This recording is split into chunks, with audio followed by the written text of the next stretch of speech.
পাওয়ার বাটনের লাইন এই মাদারবোর্ড থেকে মিসিং হয়ে গেছে। তো মাদারবোর্ড থেকে লাইন যদি পাওয়ার বাটনের লাইন মিসিং হয়ে তাহলে সেক্ষেত্রে কিভাবে বের করব সেটা আমি দেখাচ্ছি আপনাদেরকে। এই যে দেখুন চার্জ উঠতিছে তারপরেও সেটটা চালু হয় না, অর্থাৎ পাওয়ার বাটনের লাইনটা মাদারবোর্ড থেকে হারিয়ে গেছে, অর্থাৎ মিসিং হয়ে গেছে। এই যে দেখুন 98% চার্জ আছে, তারপরেও সেটটা চালু হচ্ছে না। তো এই লাইনটা আমরা এখন খুঁজে বের করব এবং কিভাবে খুঁজে বের করব সেটা আমি দেখাচ্ছি।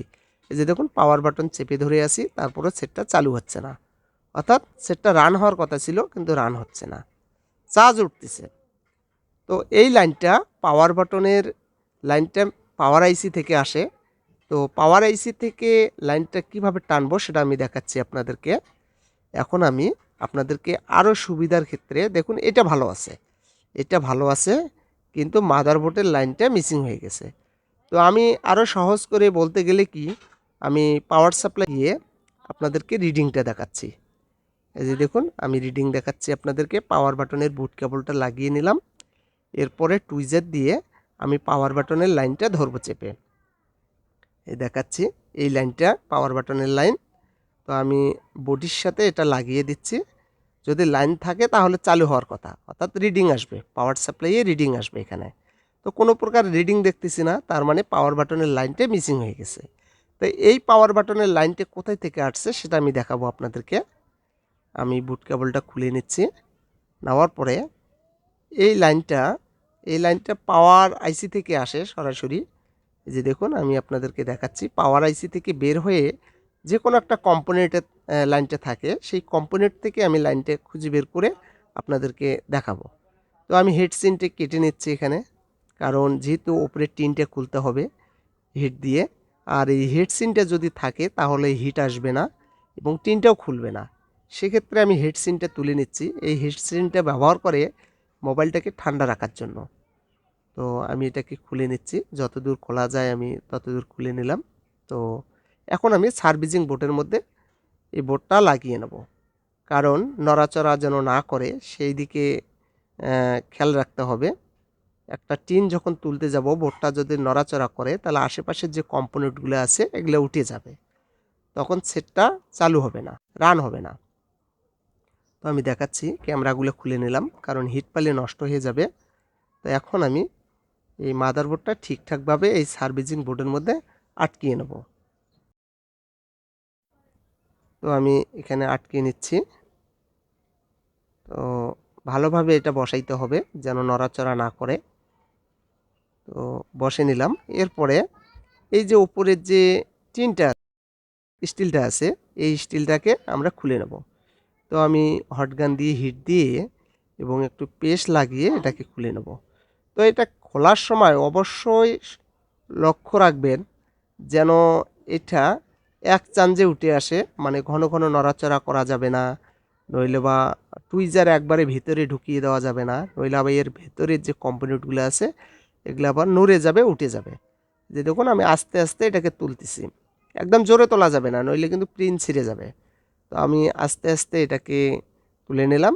এই যে হয়ে গেল কাজটা। এরপরে এই জায়গাটা ভালোভাবে পরিষ্কার করতে হবে। এই থাম্বনেইল পেজটুকু আমি তুলে নিলাম, নেওয়ার পরে এখানে থিনার দিয়ে ভালোভাবে পরিষ্কার করে নিতে হবে এবং ব্রাশ করতে হবে। আমি ব্রাশ করে নিচ্ছি, এখানে ব্রাশ করলাম। এরপরে এটাকে ভালোভাবে মুছে নিতে হবে। আমি তুলি দিয়ে সুন্দরভাবে এটাকে মুছে নিচ্ছি যেন চকচক করে এবং বোর্ডটা পরিষ্কার থাকে, লাইনগুলো দেখতে বোঝা যাবে ভালোভাবে। এখন আমি আপনাদেরকে দেখাবো যে লাইনটা কোথায় থেকে আসছে এবং কোন কম্পোনেন্ট থেকে আসছে সেটা আমি দেখাবো আপনাদেরকে। তো এখানে আমি লাইনটা দেখতেছি। তো এই যে এখান থেকে আসছে লাইনটা, এই যে সামনে যে কম্পোনেন্টটা আছে এর মাথা থেকে লাইনটা বের করতে হবে।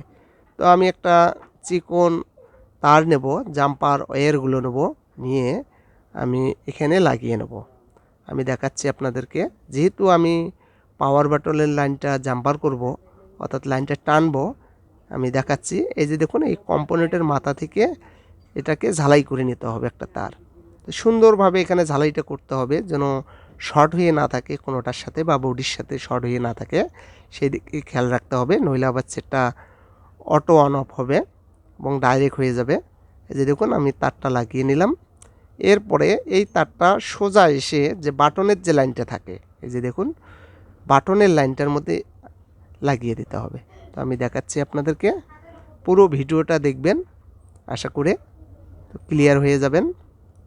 তো এই ধরনের কাজগুলো আমরা আসলেই করে থাকি।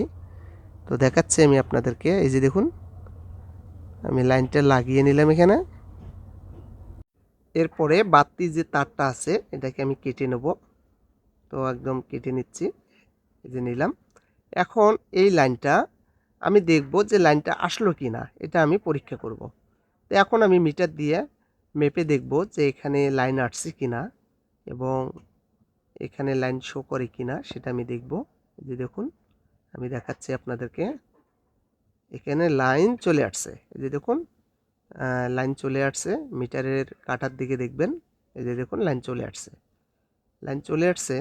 তো এখন আমি আরও একটা কাজ সহজ করে দেখাবো আপনাদেরকে। আমি পাওয়ার সাপ্লাইয়ের যে বুট কেবলটা আছে এটা আমি লাগিয়ে দেখব। আমি দেখাচ্ছি আপনাদেরকে, পাওয়ার সাপ্লাইয়ের যে বুট কেবলটা আছে এটাকে আমি লাগিয়ে নিলাম। এরপরে আমি এখন চালু করে দেখব যে মাদারবোর্ডটা চালু হয় কিনা, রান হয় কিনা সেটা আমি দেখব। যে আমি পাওয়ার বাটনের লাইনটা ধরলাম, এখন পাওয়ার সাপ্লাইয়ে দেখব। এই যে দেখুন পাওয়ার সাপ্লাইয়ে দেখতেছি লাইনটা, সেটটা চালু হয়ে গেছে, সেটটা চালু হয়ে গেছে। এখন এখান থেকে পাওয়ার বাটনের লাইনটা অর্থাৎ বুট কেবলটা আমি খুলে নিলাম। এরপরে আরও কাজ আছে, আমি দেখাচ্ছি আপনাদেরকে, একদম সেটটা রান করে দেখাবো আমি আপনাদেরকে। আমি ক্যামেরাগুলো লাগিয়ে নিচ্ছি যেহেতু কাজটা হয়ে গেছে। এরপরে যে লাইনটা আমি এখানে সোল্ডারিং করে নিলাম অর্থাৎ ঝালাই দিয়ে নিলাম, এটার উপর দিয়ে একটা টেপ মারতে হবে।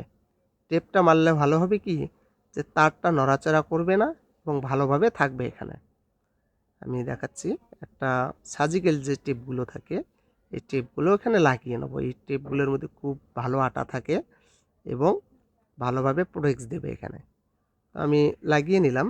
এরপরে আমি মাদারবোর্ডটা একদম সেটিং করব আমি।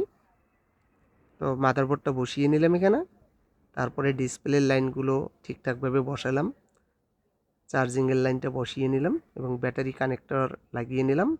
এরপরে আমি পাওয়ার বাটনটা চেপে ধরব। যে দেখুন পাওয়ার বাটনের লাইনটা চেপে ধরলাম টুইজার দিয়ে, সেটটা রান হয়ে গেছে, যে লেখা চলে আসছে রিয়ালমি, সেটটা চালু হয়ে গেছে। এরপরে আমি দেখাবো আপনাদেরকে, আরও কাজ আছে এখানে, কিন্তু কাজ শেষ নেই, আরও কাজ আছে, সেই কাজগুলো আমি দেখাবো। ধৈর্য সহকারে পুরো ভিডিওটা দেখবেন। যে দেখুন টাচ কাজ করতেছে এবং সেটটা রান হয়ে গেছে, সব কিছু ঠিকঠাকভাবে কাজ করতেছে এবং সেটটাও রান হয়ে গেছে। তো এরপরে আমাদের কাজ আছে এখানে আরও, আমি দেখাচ্ছি আপনাদেরকে। বাটনের লাইনগুলো দেখব যে অন অফ হয় কি না। যে দেখুন অন অফ হচ্ছে, কাজ হচ্ছে ঠিকঠাকভাবে। এবার পাওয়ার বাটনের যে সুইচগুলো এই সুইচগুলো আমি লাগিয়ে নেব, সেটা আমি দেখাচ্ছি আপনাদেরকে। তো এখন আমি এন্টিনার তারটা আছে থেকে লাগিয়ে নেব, যেহেতু কাজটা হয়ে গেছে। এই দিককার কাজ আর নেই, মাদারবোর্ডের যে সকল কাজ আছে সম্পূর্ণ শেষ। এখন স্ক্রুগুলো আমি লাগিয়ে নিলাম সম্পূর্ণ। এখন আমি পাওয়ার বাটনের যে লাইনগুলো আছে সুইচগুলো আছে এগুলো আমি লাগিয়ে নেব। যে দেখতে পারতেছেন একটা একটা করে আমি বসাইতে হবে। এখানে পাওয়ার বাটনের লাইন আছে, ভলিউম মাইনাসের লাইন আছে এবং ভলিউম প্লাসের লাইন আছে, অর্থাৎ পুরো ভলিউমটা আর পাওয়ার বাটনের সেকশনটা এটা আমি লাগিয়ে নিচ্ছি। তো 3টা বাটনে লাগিয়ে নিলাম। এরপরে যে টেপগুলো আছে এই টেপগুলো আবারও আমি বসিয়ে দিলাম। এই যে দেখুন আমি বসিয়ে দিচ্ছি এখানে। তো বসিয়ে নিলাম। এরপরে আরও একটু টেপ দিতে হবে, টেপটা ছোট হয়ে গেছে, তো আমি এখানেও লাগিয়ে নিলাম। তো কাজটা হয়ে গেছে। এরপরে এখন আমি কেচিংটা লাগিয়ে নেব। তো পাওয়ার বাটন কাজ করতেছে, এই যে দেখুন কাজ করতেছে, ওকে হয়ে গেছে। এরপরে ব্যাক পার্টটা এটা আমি লাগিয়ে নেব। তো লাগাচ্ছি, এটা আস্তে করে বসাইতে হবে। তো বসিয়ে নিলাম। তো এরপরে কাজটা শেষ, একদম সেটটা ওকে হয়ে গেছে। যে বাটন, প্রত্যেকটা টিপে কাজ করতেছে, মানে টোকায় টোকায় কাজ করতেছে। এই যে দেখুন হয়ে গেছে কাজটা। তো আমি এমার্জেন্সি কল দিয়ে চেক করতেছি টাচটা কোনো প্রবলেম হলো কি না। যে না, কোনো প্রবলেম হয়নি, ঠিক হয়ে গেছে। একদম ওকে হয়ে গেছে। তো সবচাইতে বড় কথা হলো কি এই ধরনের কাজগুলো মানে যারা করে থাকে তাদের কাছে সহজ। কিন্তু যারা এই ধরনের কাজগুলো জানে না তাদের জন্য খুবই কঠিন হয়ে যায়। তো আমি দেখালাম যে পাওয়ার বাটনের লাইন কিভাবে ঠিক করলাম।